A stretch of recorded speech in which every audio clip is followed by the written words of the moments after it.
righty. Welcome to this next episode of the World's Beautiful Game Podcast. Sorry for the delay, folks. Life gets in the way, but we're here. We're here after a couple of games of the Champions League during the week. As always, Will's here to host with me, the Goose, and we're ready to talk. A little surprised of how these games turned out. We expected, I would say, a little bit more with PSG versus Bayern. Arsenal Atletico, I think we had an expectation that was met, so I'm not really too surprised. I guess I would say my prediction failed miserably. So Arsenal did get through on that one, but we'll talk about that second. We're gonna first start off by talking PSG Bayern, right? Because that was the exciting game that everybody was waiting for. Later on, we'll talk a little bit about the U.S. men's national team players, things going on, and some other notable things around the U.S., their players, and the U.S. national team as a whole. So EPL, we'll throw in a little sprinkles there. Lots going on there too. But let's get it started with PSG Bayern, man. What do you think of that game? Based on what we expected? Well, I think the ref ruined it. He ruined the game. That game could have been another 4-5 goal total, but the handballs being called, killing off the game. It pretty much let PSG sit back. The terrible calls. I don't know what the hell the ref was looking at. I saw somebody else too. I watched it and then I was looking at people's explanation and what they were trying to justify. I was like, that is just absolutely garbage. That was terrible. So, are you referring to the handball in the box so the defender kicks it into the other defender? There's that one, and there was a play that it wasn't Kimmich. I forgot who was it. The foul where it was a handball, but then they called a foul against the player. Yeah. So both of them. That one first one that stopped play where they were going down the line, so that could have led to something, and then obviously the handball inside the box. Good Lord. I will say on Helen the first Keller saw that. Come on. I will say on the first one, the one that you're referring to with the defenders in the box, I watched several referees talk through the rules, and that is actually a rule. Even Vincent Kompany after the game said, I understand that there is a rule that if a defender's clearing the ball and it winds up hitting their teammate's hand in the box, that cannot be considered a handball because it's not them extending their hand. It just is a situation where he's accidentally in the way or something. There's like the rule is very clear, and that one apparently is not a handball. And I was surprised that was actually how that went. So I do the one with the foul and the handball. That was a strange one. I think that for sure, was a bad call. Confusing that they would call a foul to justify almost like not calling the handball. So it was that was really strange. I did think referee wise, not the best game for sure, especially in a game so big, so massive that you want the players to determine. You want the players to be the ones that, that's where the result comes from. So that did stink. I would say that played a part. But you don't think this game was more a little bit of a tactical genius from Luis Enrique rather than the referee really being the one that determined this game? I did see Nico Cantor talking about it. He was pretty much saying, I guess everybody was kind of all saying the same thing, that off the kickoff or the goal kick, or pretty much anytime the goalie had the ball, it was just out of bounds. And I saw it a couple of times too, and I was just like, what is he doing? Like what the hell? Like, I know he can take goal kicks or punt, and I'm pretty sure 9 out of 10 times he's going to put it where he wants to. So why is he going out of bounds? And apparently it was just to overload Olisa's side, so that way he couldn't get going. So that was a crazy tactic to me that I guess, apparently Luis Enrique's tactic, and it worked. That was a second half thing because I did, when I rewatched the game, the first half, that didn't happen. All of that happened in the second half. It's like they came out at halftime and they had the goal and they're like, okay, now all that offensive juggernaut that we were, it's like, we're going to control this game. We're going to control that side of the field. So yeah, I think that the number wound up being like 30 goal kicks, that somewhere in that range that all went in that one direction. It was wild. So yeah, super like genius, mastermind, Pep-like style, or not style, but a tactic that really worked in this particular situation. They saw the threat being Olise because, I mean, I will say that man one-on-one is a dangerous dude to be up against, no matter who's on that side. So, and he was kind of, if he wanted to, could do whatever he wanted. So what I noticed was Luis Diaz trying his best on the other side to make things happen. He was getting stuff too. I know he had a Hmm. couple of moments where he had some shots. One went over the bar at one point. That was more of a clear opportunity. And even like Pacho on seemed to shut down Harry Kane, and then Well, he was getting beat up left and right. and Pacho was getting hit. So Nuno Mendes on the left shut down Elise a couple times. He like Elise would get by him, and a couple times he would recover, and he stopped the momentum. So I thought it was very very interesting what the comments were post first game, where they were all like, "Oh yeah, that's the football we want to play. That's how we consider ourselves, and we want the beautiful game to show." And it's like second game, all of a sudden you got a quick goal in the first 3 minutes, and they're like, "You know what? We're just gonna control the game, and just we're gonna be organized." And then genius tactic in the second half. What do yeah, you I think mean, about Kawa? Because that was another thing too. yeah, just both games he still kind of showed why he's one of the best in the world. Um, It makes sense, the tactics change up. Obviously, the first game, he's like, "Let's go all out." But obviously, it'd be foolish to do the same thing in the second half because if you do that to Bayern, I think Bayern have the experience to be able to come back just kind of like I mean, with all the goals they scored, it was 5-2 in the first game, and they still came back to lose 5-4. So they were right there. So had they played the same tactic, who knows if it would have worked out for PSG, and that could have pretty much put Bayern in contention to win the game. So yeah, whatever tactic he used, it worked. The players, yeah, showed up.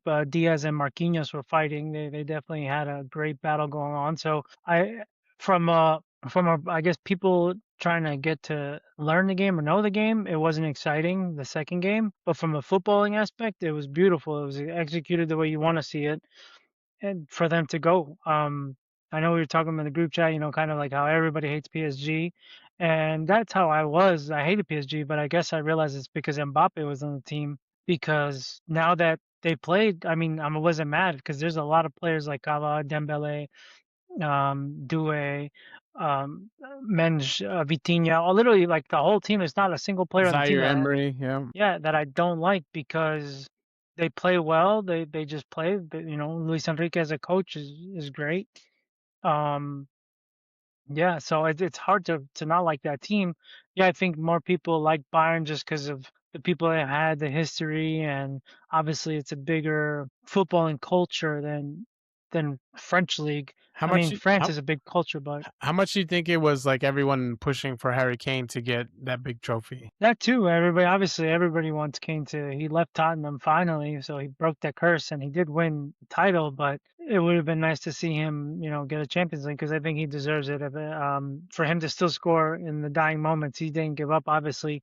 And like you said, he was pretty much shut down. He didn't really get a chance. Pacho kind of didn't give him anything. That the only moment he gave him, he capitalized. So it sucks to Hell of see a Kane. goal, hell of a goal too. Absolutely left-footed. Yeah, just nothing the keeper Top could do. corner. Yeah. So curious question, just out of just what I would think talking about Harry Kane. What do you rate him? Best English striker of all time, top five, top three. What do you think? Easily top 5. I'd have to look more into top 3. I don't think he's the best. I still think Alan well, Shearer, yeah, and Wayne Rooney. Gary Lineker played for Yeah, Barca. so you definitely have quite a few. Bobby Charlton. Um, But I mean, he wasn't a was he a he was a midfielder? He was a 10? there's an extensive list, but I mean Kane. I mean, but not at this level. I mean, You know, English strikers, yeah, it's not an yeah. extensive list. Michael Owen absolutely played for Real Madrid. He played for Liverpool, won a Ballon d'Or. So Michael Owen gets overlooked a lot. Nobody really talks about him because he had injuries, But as a young player, what he did for in Liverpool when they were big, going to Real Madrid, obviously winning a Ballon d'Or. So he was a big time player too. Rooney, what he did, obviously, and his titles and everything speak for himself. Is it the lack of trophies or the fact I think it's because he played at Tottenham as long as he did. Had he left Tottenham at 25 years old and played for a bigger team, I think then it's easier, a lot harder to say, okay, we can kind of put him maybe 3, 4, 5. Had he left early, had he gone to a team, pretty much big Premier League team, or left to another European team earlier on, because he's already what 30, 31, I no, think. he's no, Oh, I don't know. I'd have to look, to be honest. I know I he's in had to his double check, 30s, but but yeah, I don't know what there is exactly. now. And so he's only been a couple of years, a couple of seasons at Bayern. Had he left at 25 years old, I think the conversation is completely different. Doesn't take away from how quality of a striker he is, but obviously you're talking about a lot of quality strikers that England has produced. Maybe not for the national team, but there's really no English player that's To that stepped up. extent, what do you think, like, the impact will be? Because we saw him not play in the last window for England, and they struggled without him. How big is he for England this World Cup?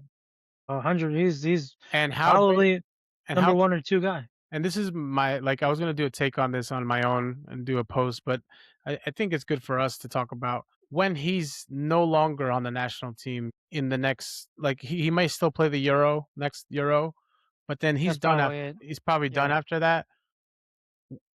Who's next? There's no one next that come in for England to do this, because you got some young players that have some talent, but they're not out and out strikers. They're more wingers. You got Ollie Um, Watkins, do but you he's again do not you consistent. So do you think that England is the next Italy in terms of potentially failing to qualify for a World Cup soon? no, because I think they have enough invested in academies in kind of bringing up through the system, which is what was who was just that was relieved of his post. Was it Maldini? No, who was The Italian? yeah, who was it that just was in the They all left. no, but who was in like kind of like the director, and they all pretty much just ignored him. Was it Baggio? Oh no, It was Baggio. Baggio did a whole like Yeah, the 5,000 whole that's page. what it is, and they Yeah, just overlooked it, right? yeah. So it's not going to be that situation because Italy, yeah, as big as they are, and obviously, anytime you mention Italy, you give them that respect because of what they did in the past, but because of what they did, pretty much overlooking everybody and everything, they are where they are. I don't think England's going to get there. But there's a similar conversation here in to what's happened in Italy with domestic players, right? The league Serie A has, I mean, not that it hasn't been before, but it's really turned into a saturated foreign player league, which Hmm. England is, the EPL is, because they're taking the best talent from around the world, which means it keeps. I know there's a rule in England that you have to have English players, and it helps also with like the whole And money thing. Foster. But in the same vein, like, how much of all that foreign player talent is now starting to like cause some of that English talent to get lost? Not only get lost, but then when you go to the national team, like look at Foden. Foden lost his place at Cities. Great talent, not doing well. You know, Ollie Watkins, hot and cold as a striker for England. The thing, Kobe Mainu maybe getting back into the fold for England. Harry Maguire is their best center back. I mean, they have center back. I think center backs are they're okay with, but just like if you think overall about the type of player that plays for England that's going to be playing in this World Cup, like don't get me wrong, it's not that there's not names. Of course, there's names. It's the most popular league in the world. You know these players, but how much of it is going to turn into like they're just not elite enough to win a World Cup? Well, I mean, that's kind of been forever. I mean, forget the World Cup. Even, I meant but as I say, to fail to qualify but for a yeah, World Cup. but I Sorry. mean, even in their golden era, obviously with the likes of obviously Lamps and But Gerrard, that was like Scholes, and all those guys. But you know what I'm saying? But even when those guys were there, obviously they couldn't play well together because either just too much egos or too much, whatever it was, right? So they just couldn't play together. They didn't mesh well. Moving forward from that, that was pretty much the last time that they had that quality of English players together, right? But England has always been internationals coming there, so it's nothing new. So them kind of like it's not like the English players have been phasing out. Nothing new. United back then, Chelsea's. When you look at Chelsea's, pretty much. I mean, the best striker obviously for United was Rooney, but for the most part, other than that, they've had a lot of internationals other than Rooney. Chelsea, Drogba. You can't even think of an English striker that was quality for Zola before him. Liverpool Zola's had French, no? no, Zola's Italian, but that's what I'm Italian. saying Yeah. for him. So no English guy. Obviously, Liverpool we're having Torres, Suarez. They've never had. They had Michael Owen, okay, but other than that, there's a Peter Crouch. But respected, I like Peter Crouch, but they weren't. You know what I mean? Like all those players, pretty much. Tottenham had Kane, but other than that. the other big teams But haven't really had.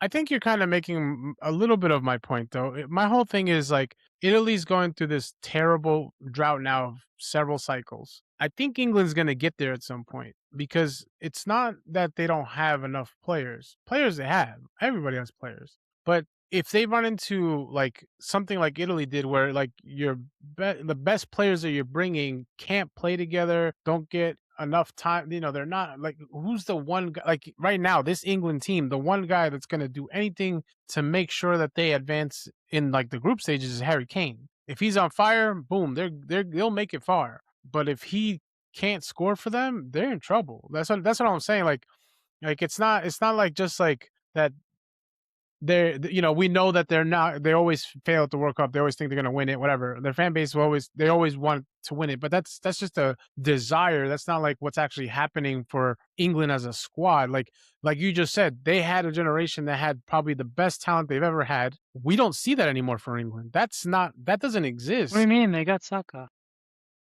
They have talented players, young players that have potential.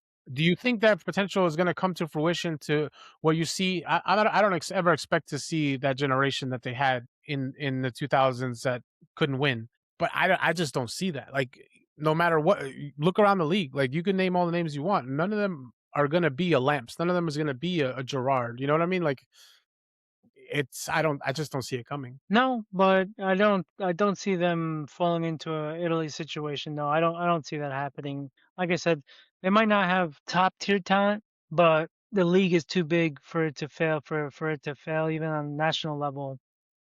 Well, for one, obviously, coaching situation and everything that they have going on.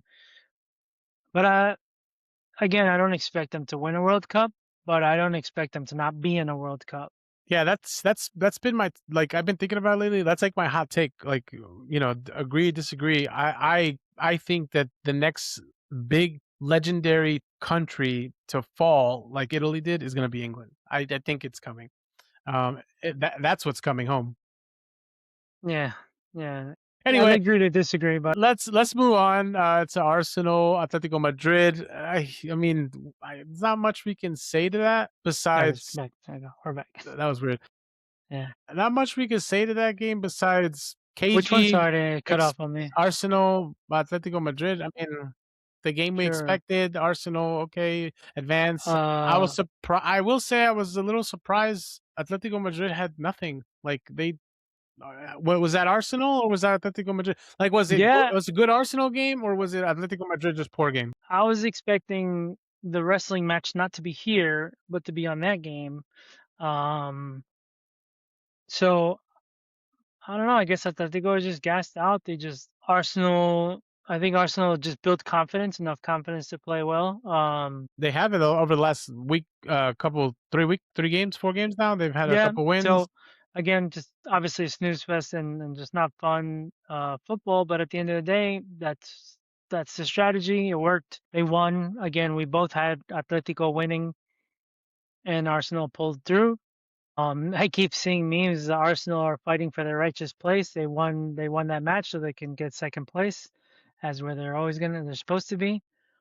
That's fucked up. Everybody's pretty much saying that the final between PSG and Bayern is pretty much the champion. Now, again, that hype should only obviously stay on social media because as long as the players don't for PSG don't see like, okay, well, this is a much weaker team. Obviously, we just played a tough team. We're gonna go in there relaxed, which I doubt. I still don't see Arsenal winning the final, but that game, it was what it was. I could have gone either way. Again, Yeah, I mean, this game is gonna. I will say for Arsenal, Saka came back. He scored last game, and then he scored in this game. So for them, huge boost, huge confidence. I think Odegaard's playing finally healthy. And so those are two of their like mainstays. Obviously, Declan Rice is still doing his thing, and you hope he's able to play at his peak for that game. Predictions for you for that game? I mean, I know everyone's saying PSG should win that game. Do you think that'll be how it plays out? obviously it's one match final, so if PSG are shooting on all cylinders, I mean I have PSG without a doubt. I don't. Will it be a blowout? No, but I think I can easily see PSG scoring 3 goals. Can Arsenal keep up? That's I don't really think so. I mean, up top, like you said, players are healthy coming back, but I just don't see because how they can. Havertz is out though, right? Because I think but Joker is scoring. Yeah, but I don't. Yeah, I don't see how if Harry Kane could barely get through Marquinhos and Pacho, I don't see Gyökeres getting past these two guys. So I don't really see anybody on Arsenal who can pretty much like be a game changer to kind of throw somebody off their game on PSG. What position? I Where? will. I do have to like track back a little bit because I've talked a lot of shit about Jokeres, and he's kind of not really done much. And I even heard like everyone was saying he only scores against the bottom teams in the Premier League. I would say he's turned it around in 2026. It's been a little bit different. He scored some big goals. Granted, some have been penalties, but that's his job. His job is to score goals for that team. He's up to 20 goals in the season, so that's actually way more than I even thought he was going to wind up being at based on how the season started.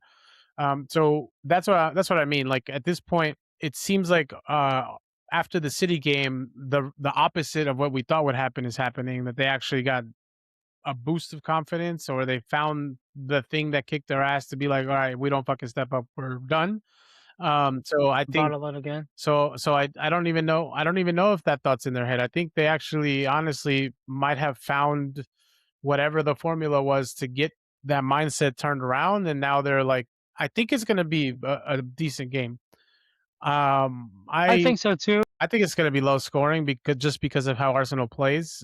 They're just very organized, and defensively they can be monsters. But I too think PSG still has more that can damage Arsenal than what Arsenal can do to damage What's your PSG. prediction? 2-1, 2-1 will be my PSG 2-1. I think it'll be kind of. I think it might be like a scoreless first half, and it might even be Arsenal gets like a set piece goal in the first half, and then PSG scores two in the second half.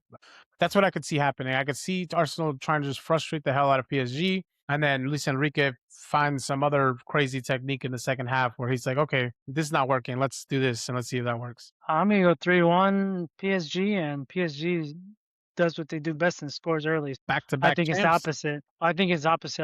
Definitely don't think You think they'll dominate the game? I don't think it'll be a 0 in the first half, and I think PSG will pretty much will score early, and then that'll change Arsenal's tactics. So then that's gonna change the game. So I think it's 3-1. I think Arsenal don't have what it takes. PSG, I think, just look too good across the board. Woo! Oh, All right, I okay. sneezed. I held it. All right. Anyways, yeah, I just don't see.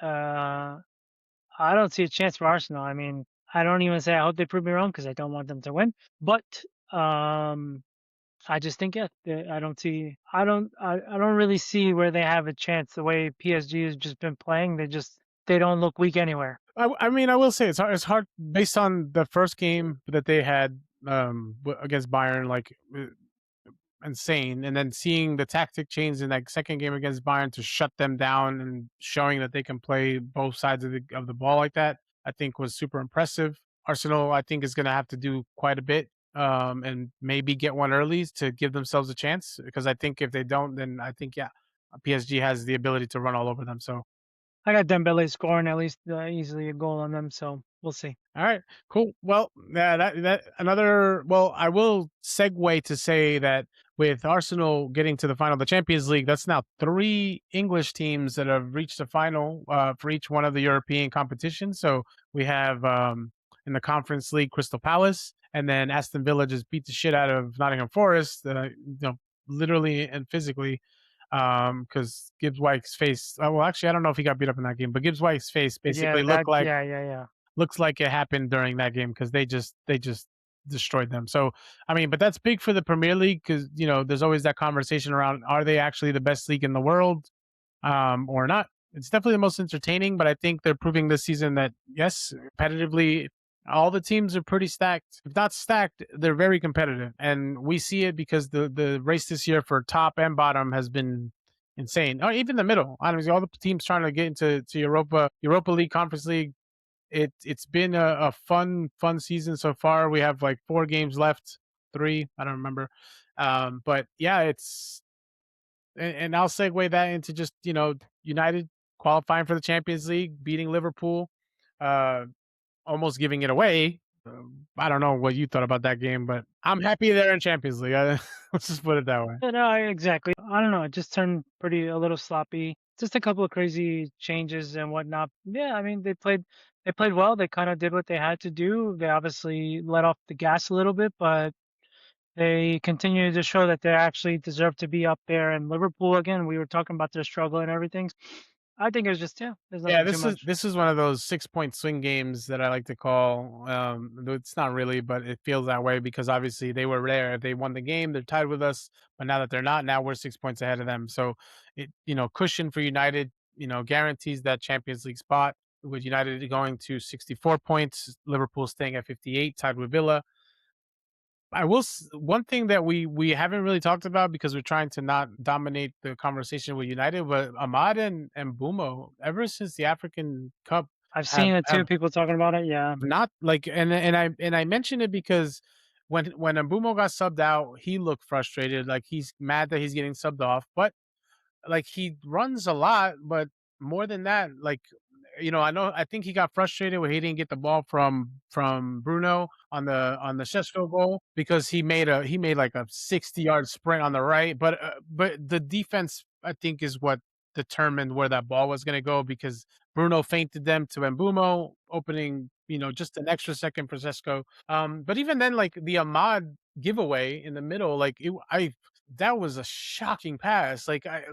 You've yeah, yelled at me. yeah, yeah. Good lord. You've yelled at me how many times when we play Yeah, about where to good pass, lord. not That pressing was the just ball in so the middle, bad. and it was just That was like bad. he's lost his confidence. I'm kind of glad Michael Carrick grabbed him at the end of the game, gave him a hug, and just kind of like it's all right, man. We got the win. Don't worry, we're good. But even lemons, Sandy Lemons, his pass to Yeah. nowhere, like it was just like it just set up two easy goals for Liverpool, who to me didn't have anything going for them that game, and that almost sparked them to do something. But even then, controversial goal, whatever, possible handball, but whatever, we take it. Don't mean to have to step away real quick. I'm getting a pretty important phone call. I'll be right back, but you can keep going off Yep. on a tangent. Yeah, yeah, no, Sorry. no Yes, worries. sorry. Yeah. I'll be right back, guys. My bad. So as we continue the conversation here, obviously with the U.S., some notable injuries is going on.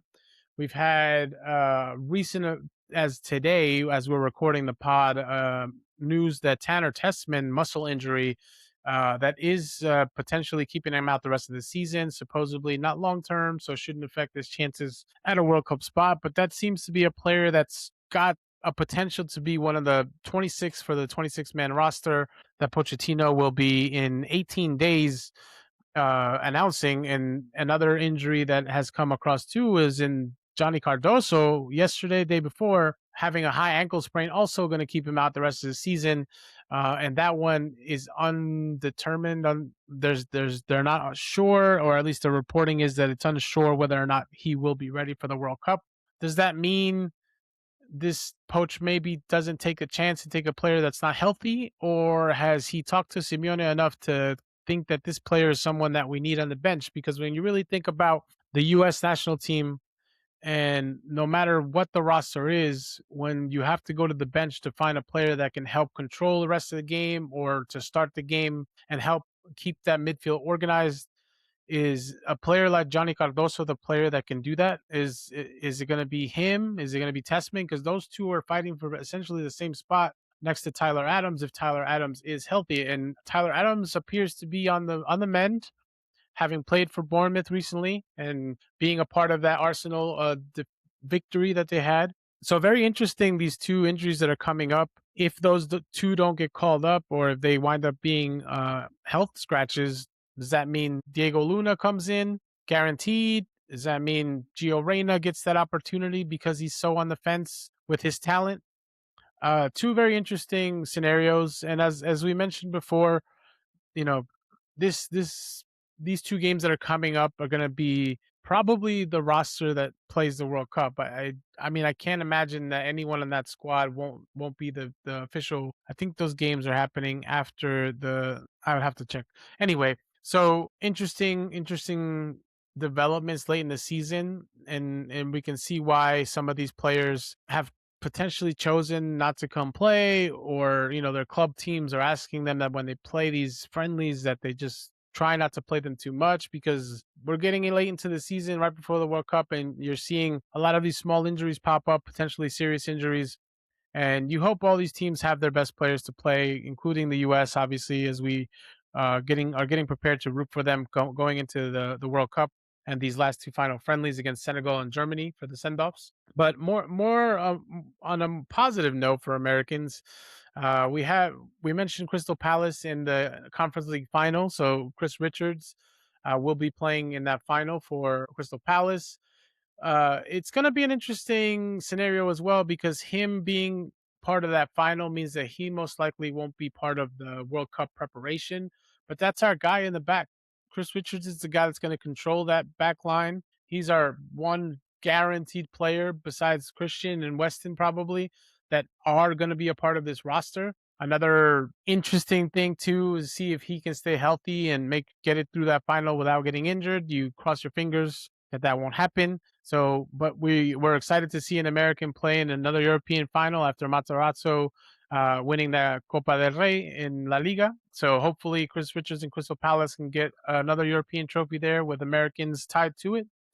Should be super exciting. And then, as we mentioned, also Villa getting to that final and those three English teams. As for the relegation battle in the Premier League, Tottenham getting a big win to keep them alive and getting over West Ham, as West Ham failed to get a victory this last weekend. So that race at the bottom is still yet to be determined. And De Zerbi, he's looking like he's getting these guys potentially to get to where they need to be so they don't get relegated. So super interesting. I kind of bounced around a little bit there. I went to US players and forgot to talk about the relegation battle with Tottenham leapfrogging Oof. West Ham, and De Zerbi looking like he's figuring it out, and with that depleted roster, potentially keeping them up and avoiding a major disaster for a club that has spent a lot of money on themselves. Well, yeah, absolutely. I mean, that's gonna be what West Ham has to. Doesn't West Ham still play? I forget what games left. I think West Ham still has a big game left where they can pretty much kind of determine. That's gonna be interesting. I oof. I wanted to say Tottenham are gone, but I think West Ham just dropped the ball. And West Ham had the momentum, and now yeah, they lost the momentum, and Tottenham and I don't think potentially. they can get it back. I think Tottenham gets saved. Well, yeah, because it's I, a point the previous week, 3 points this week, so they're heading in the positive yeah, way, yeah. where West Ham is. Uh, Yeah, they just slowly it's like kind of like they got a flat tire and that's it. They're done. When Tottenham were able to run on, I guess they had run flats. So I think the spirit of Nuno Espirito Santo is about to be yeah, deflated. So I think he exactly. did as much as he could with that club. Which, to be honest, I don't know. I feel like ever since they lost Mikel Antonio, like that striker up top that really held the ball for them and helped Bowen and Suchek make those late runs and Yeah. get them to score some goals. Like, super interesting. That's another big club. I mean, West Ham, they're always kind of battling and just like they're like Everton, like they just don't die, and it looks like they Yeah, are might be that team that yeah, winds I up think they're dying. gonna yeah, and I think Tottenham are gonna pull it off at this point. I think with the pressure and now seeing that they were able to recover the points and kind of now be in control, I don't see them bottling it and saying goodbye. So I guess it's farewell to West Ham, which is I still don't. another big club. I know it's London clubs have had some struggles this season. Yeah. Another interesting thing that I've seen also. Have you seen the whole thing with the top of the table? How like Brighton, Brentford, or Bournemouth, all three may have to lose the last game of the season in order to get a spot in Europe, because the quirky way, because Villa's in the final, and if they stay in that slot, that fifth slot, no, is it like it's like a really interesting scenario where like whichever one Pops of them. those winds up get, like if they win, they're out, but if they lose, they maybe stay. Yeah, I'd like to it's look like into it. a I'm not real sure. yeah, it's oh man, maybe I'll do a small segment on that I just saw it this morning, and I thought that was very interesting that a Interesting. Yeah. professional club has to consider losing a game to potentially qualify. I think it's for the Champions League, if I'm not mistaken. If it's not that, it's the Europa League. But it's like it's a really really weird take. But yeah, we'll maybe we can address it later on as the rest of the games happen, and we'll talk more about it. See what But happens. I Yeah. had mentioned the Johnny Cardoso injury, the high ankle sprain, which is going to keep him out the rest of the season. That one and his potential doubt for a World Cup roster. And then the other one was Sucks. Tanner Tessman, some light muscle strain. The report is that he shouldn't miss the World Cup, like he should be fine long term. But those two battling for the same position, I feel like two players that maybe not really on the bubble, maybe actually players that are expected to be on this roster, or at least you think Pochettino is gonna call them in. My thoughts on Johnny, I know he hasn't played well for the U.S.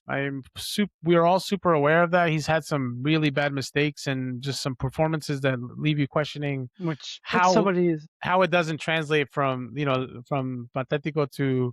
But I have this impression that because Poch is Argentinian and Simeone is Argentinian, that they've had some in-depth conversations about what Johnny brings to the table and to any team, obviously his team, and how he maybe has convinced Pochettino that Cardoso needs to be on the squad, even if he only played 45 minutes that first game of the last friendlies.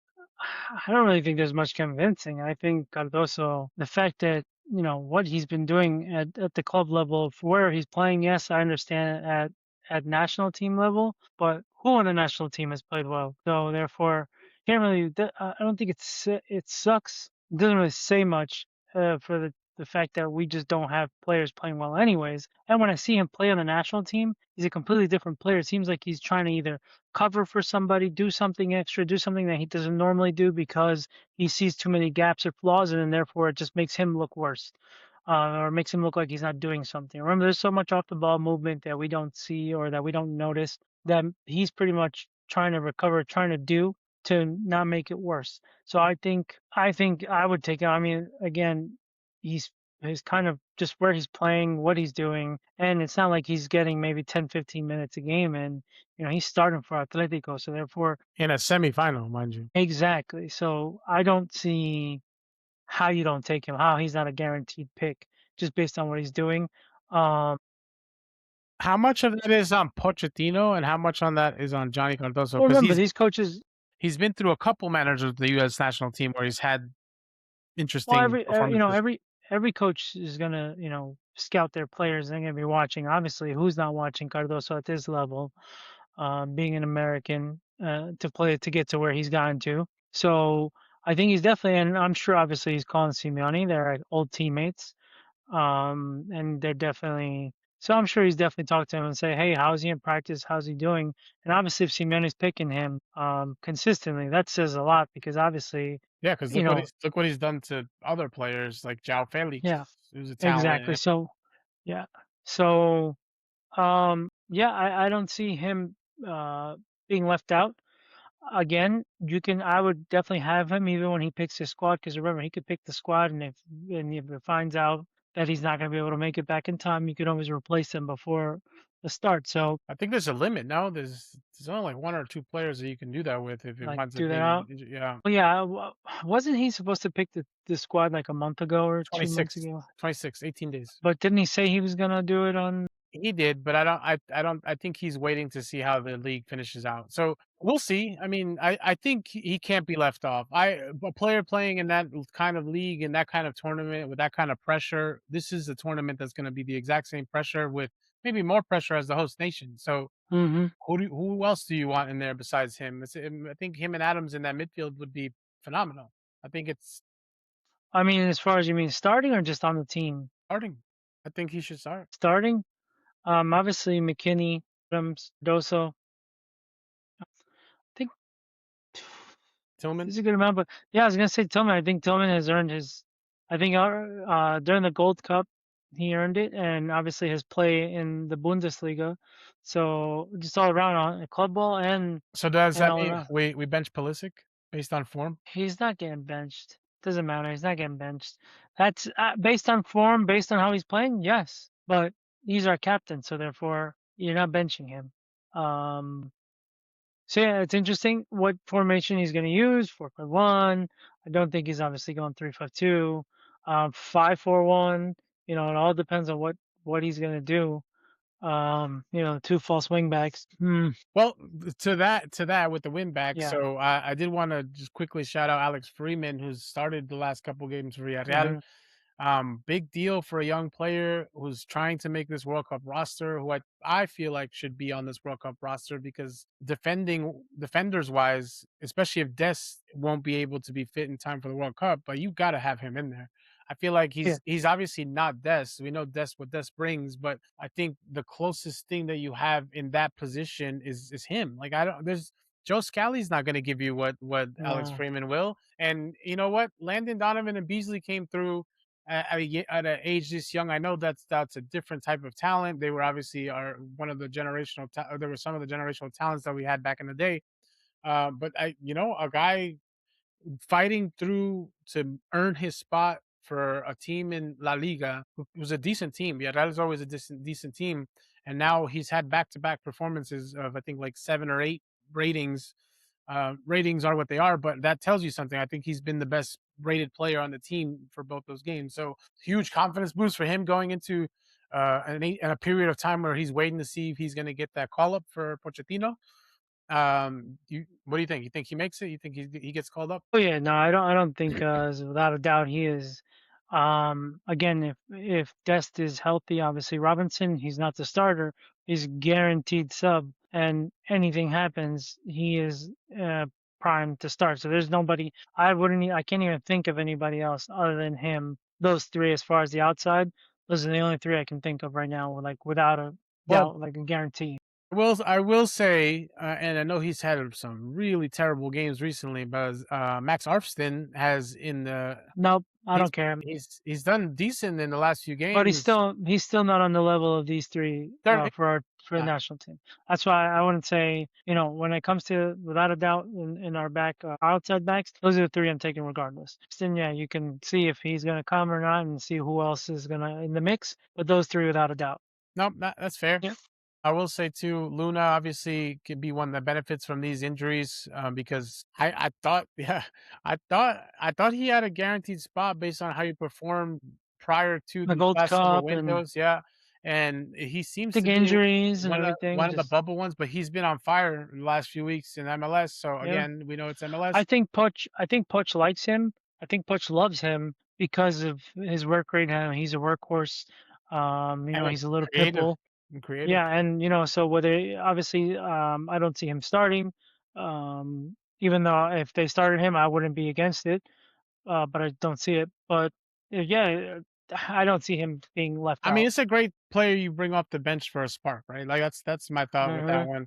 one. But again, these two injuries give opportunity for players like Luna, Aronson, who we're Zendejas, unsure, and Sendejas. It seems like he doesn't like him, so I'm not sure what's yeah, happening it seems there. like exactly. Yeah, but you never know. It might seem either. Again, these coaches might be like, you know what? I don't need to pull him because I'm pretty much sure I'm gonna take him. So where it could just be out of nowhere, like out of left field, it's like, oh yeah, like, oh well, how come this guy hasn't played, or how come? And it might just be like, well, you know what? I know maybe he knows him from somewhere or something, and he's like, I know what he can do. I'm pulling him, and all of a sudden when we see his name, it's like, what the hell? He hasn't really even played for the national team. He hasn't really played for him. How the hell did he pick him? But they could be one of those reasons. That it's like, hey, you know what? He's sure, I know what he can do. I played him a couple times. He showed me enough where I know I don't really need him. I need to really see if these other guys can pull through. Maybe I don't know, or I could be completely wrong. What's really funny too is I don't know. It's just crazy that you have players that are lighting it up, and then there's a potential for a player like Gio right now who's barely playing that might get called in. Yeah, and which it sucks. And I really like Reyna. He's still young though. I mean, if he Yeah, misses this World Cup, it's yeah, not the exactly. worst He'll be thing. fine. I like him. Long Island, New York, obviously his dad, history, but at the same time, that's why I give him a little bit of leeway because he's a kid. But yeah, do I want to see him on the team right now? No. And only because I don't think it's fair for the guys that have worked their asses off that are still playing. And I don't think he is a talent where it's just like he's above and beyond and he's too good to leave out. and I don't think, and I always bring this reference back. I don't think he's like James Rodriguez, who James isn't doing anything anymore, but can guarantee you he's playing on that damn national team. You know what I mean? So it's not the same. He's had great games, but even now when he's played for Poach, he hasn't had great games. He had like one or two games where he came in and he did okay, but I don't see where he can. What is he doing? Where is he doing? Unless he, when they call him into camp, he is just he's he's Ronaldinho.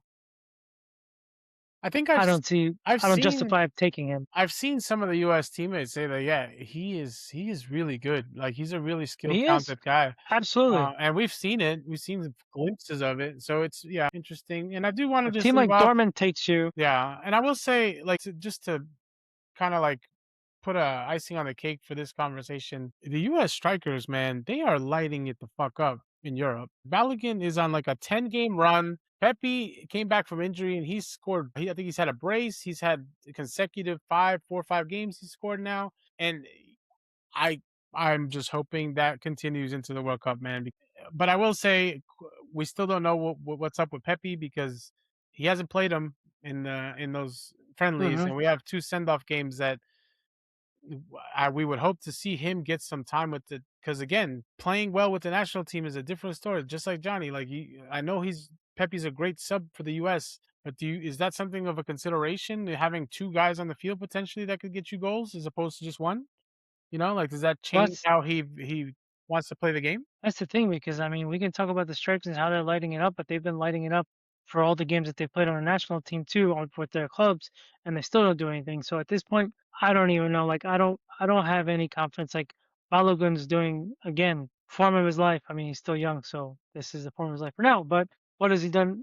Not too much. So with our strikers, I until I see it on the national team, you know, they're not. I got nothing for you. We need to see it transpire. We need to see it translated into the U.S. team because yeah, they can be, they can they can score 100 goals this season for the club, but if they can't even get 2 shots on goal for the national team, what does it do? You know what I mean? So the strikers out. Yeah, I got nothing to say until maybe it's 2 send-off games if we see something. But even then, if we see something, but if not, once it gets to World Cup, what are we gonna be like? What are they gonna do? We have Hold your breath. 2 really good games coming up because Senegal is going to be a challenge. Hmm. They're one of the best teams in Africa, and then Germany. I mean, it's Germany. Like regardless of what their form has A lot been. of blood, very a lot of not bad blood maybe, but not I wouldn't say bad blood, but obviously No, I a lot wouldn't of even. games. I'd say bad blood, but a lot of games obviously to that World Cup game with the handball on the line. You know what I mean? So a lot of history, And we've beat a them lot in of Europe. history. Yeah, So so yes, a lot of history. Yeah, so I mean, a good well, opportunity for the U.S. to finally get a signature win too. I know it's going to be a friendly, but we haven't. No one's beat a European team in like the last 5 years. Actually, this is a long time since we've been a European team, and this can do a lot for their confidence. I know you had mentioned a lot about maybe playing lesser teams to build that confidence, but hey, man, if we can get not two this. good, Yeah, if we get 2 good results here before that World Cup, I think it could do quite a lot for this group.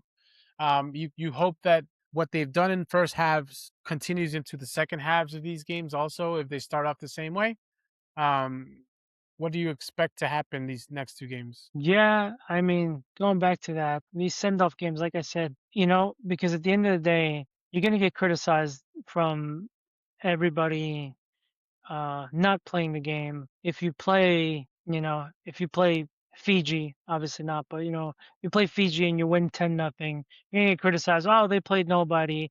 They shouldn't even count this. This doesn't even matter. This did nothing for them.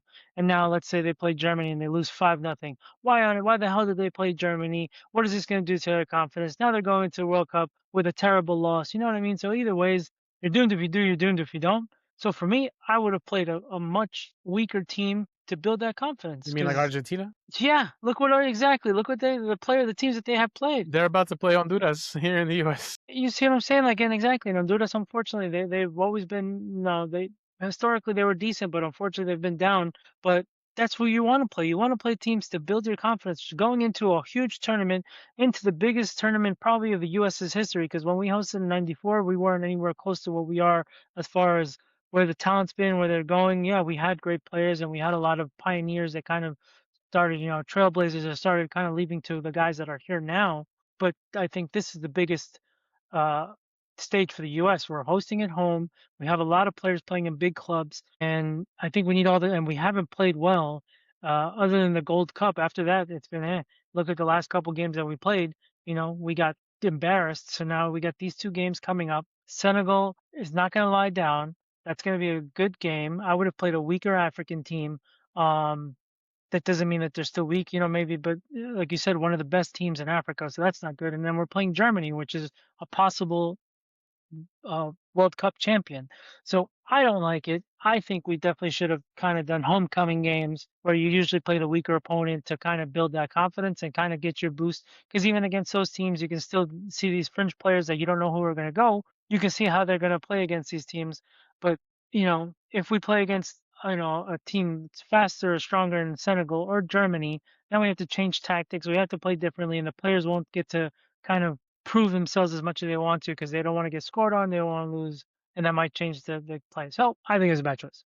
With that said, Yeah, I mean, interesting. I'm always on the opposite of that.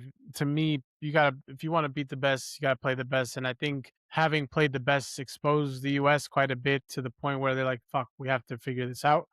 And I think it did a lot for them to learn from these last two games, especially because I think the one game that's going to challenge them the most is obviously the game against Turkey because we saw what Turkey did to us in the friendly last year. So I hear you. Confidence is great, but Argentina would like to. yeah, no, I know, but but they also have the best player in the world. So I mean, or ever.